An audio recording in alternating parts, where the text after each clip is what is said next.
40 سال کے والد صاحب ہیں، بڑی عظیم ہستی ہیں، مگر ایک وقت ایسا آتا ہے کہ ان کے بیٹے 118 سال کے ہو جاتے ہیں۔ والد صاحب کی عمر 40 سال ہے، بیٹے 118 سال کے ہو جاتے ہیں، اور جی ہاں وہ سگے والد ہیں۔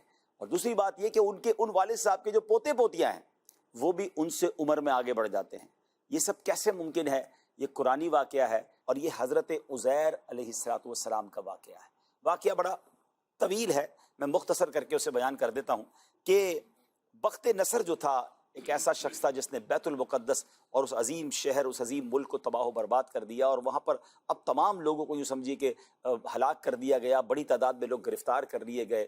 جب حضرت عزیر علیہ السلام بخت نصر کی قید سے کسی طرح باہر نکلے اور بیت المقدس تشریف لائے اور شہر کی ویرانی دیکھی، تو آپ کی زبان سے بے ساختہ نکلا کہ اللہ کریم اس ویران اور بربادی کے بعد شہر کو دوبارہ کیسے آباد کرے گا۔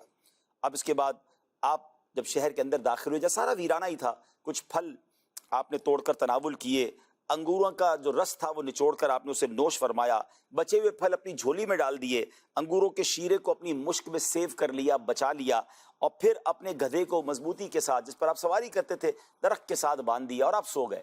مگر اللہ کی شان دیکھیں کہ آپ جب آرام کرتے ہیں تو آپ کی اسی نیند کی حالت میں وفات ہو جاتی ہے۔ جی ہاں، آپ کا انتقال ہو جاتا ہے، اور تقریباً ناظرین 100 سال تک آپ جو ہے وہ اس حالت میں رہے۔ اور اب کیا ہوا؟ اللہ تعالیٰ نے درندوں، پرندوں، چرندوں، یہاں تک کہ جن اور انسان سب کی نظروں سے آپ کو چھپا دیا تاکہ کوئی آپ کو نقصان نہ پہنچا سکے۔ اور اللہ کی شان دیکھیں کہ 70 سال کے بعد تقریباً اب ایک اور بادشاہ وہاں سے گزرا، ملک فارس کا بادشاہ، اس نے بیت المقدس کو آباد کرنا شروع کیا، نئی عمارتیں بنائیں، نئے لوگ آباد کیے، پورا شہر کمال طریقے سے آباد ہو گیا۔ 100 برس کے بعد حضرت عزیر علیہ السلام اب دوبارہ اللہ پاک ان کو زندگی عطا فرماتا ہے، آپ کی آنکھ کھلتی ہے، آپ نے دیکھا تو آپ کا گدھا مر چکا تھا اور اس کی ہڈیاں تک گل چکی تھی، 100 ایئرز کا وقت گزر چکا تھا نا۔ اچھا، آپ کے سر کے اور داڑھی کے بال کالے تھے، یعنی آپ کی 40 ایئرز کی ایج میں آپ نے یہ آرام کیا تھا۔ آپ جب 100 سال بعد جاگتے ہیں تب بھی آپ کی عمر مبارک ہوئی۔ قدرت کی شان دیکھیں، قدرت کا نظارہ دیکھیں۔ اب جو پھل آپ نے اپنی جھولی میں، جو تھیلے میں رکھے تھے، وہ پھل بھی پراپر ویسے ہی ہیں، جو انگوروں کا شیرہ ہے وہ بھی ویسے کا ویسے ہی ہے۔ تو آپ نے سوچو بچار میں تھے کہ آپ پر وحی نازل ہوئی اور اللہ تعالیٰ کی طرف سے سوال کیا گیا کہ اے عزیر، آپ کتنے دنوں تک یہاں رہے ہیں؟ تو آپ کہتے ہیں مجھے تو ایسا لگا کہ میں صبح سویا ہوں اور شام کو اٹھ گیا ہوں عصر کے وقت میں۔ تو ارشاد فرمایا کہ آپ 100 سال تک یہاں پر رہے ہیں۔ ذرا اپنے گدھے کو دیکھیے، اس کی ہڈیاں تک گل سڑ گئی ہیں، کھانے پینے کی چیزوں پر نظر ڈالیے، وہ ویسے کی ویسے سلامت ہیں۔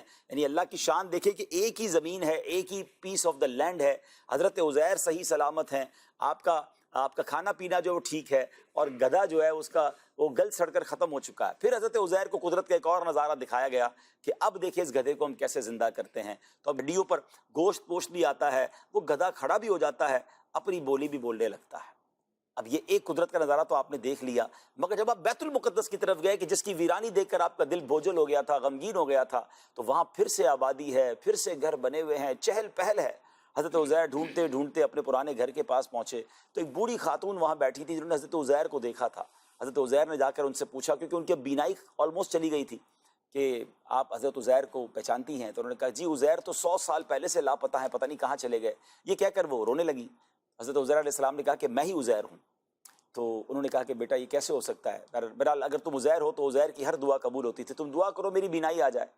تو حضرت عزیر نے دعا کی، اللہ اکبر، تو ایسا ہی ہوا، اور جب دعا کی تو بینائی بھی آنکھوں کی آ گئی، فالج بھی ٹھیک ہو گیا۔ تو اب جب اس عورت نے حضرت عزیر کو دیکھا تو کہا میں اللہ کی قسم کھا کر کہتی ہوں، گواہی دیتی ہوں کہ یہی حضرت عزیر ہے۔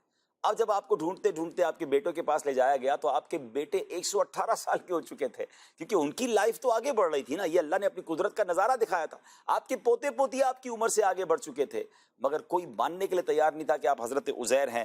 اب جو بیٹا تھا کہتا ہے میرے والد کے دونوں کاندھوں کے درمیان ایک کالے رنگ کا مسا تھا جو چاند کی شکل کا تھا۔ آپ نے کرتا اتارا تو وہ مسا بھی موجود تھا۔ اب دوسری بات لوگوں نے کہی کہ حضرت عزیر وہ واحد شخصیت ہے جن کو پوری تورات یاد تھی، اور اب بخت نصر کے زمانے میں معاذ اللہ تمام تورات کی کتابوں کو آگ لگا دی گئی تھی، اور جتنے تورات کے عالم تھے اور تورات کو جاننے والے تھے، 40,000 تورات کے عالموں کو اللہ اکبر چن چن کر قتل کر دیا گیا تھا۔ اب کوئی تورات یاد کرنے والا یا تورات کا حافظ نہیں ہے۔ اگر آپ حضرت عزیر ہیں تو آپ کو تورات زبانی یاد ہوگی، آپ نے زبانی پڑھنا شروع کر دی، مگر کوئی کنفرمیشن کرنے والا نہیں تھا کہ یہ تورات پڑھ رہے ہیں. اب یہ الگ معاملہ کھڑا ہو گیا.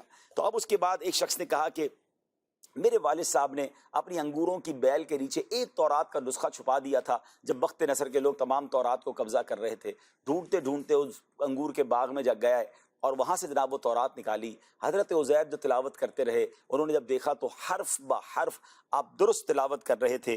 اللہ اکبر. اور جناب یہ حیرت انگیز ماجرا اس قوم نے دیکھا.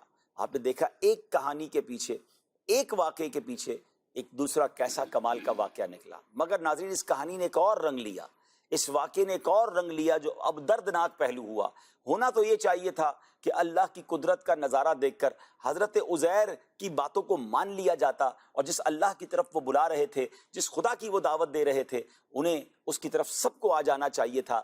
مگر جناب بعض اوقات کہتے ہیں نا کہ آنکھوں پر ایسا پردہ آ جاتا ہے اور جہالت ایسی ہوتی ہے کہ اب اس قوم نے یک زبان ہو کر یہ کہنا شروع کر دیا کہ حضرت عزیر یہی ہیں لیکن خدا کے یہ بیٹے ہیں، معاذ اللہ. اور یہیں سے ناظرین یہ یہودیوں کا غلط اور مشرکانہ عقیدہ پھیل گیا کہ معاذ اللہ حضرت عزیر خدا کے بیٹے ہیں، اور یہودی آج تک اس باطل عقیدے پر جمے ہوئے ہیں.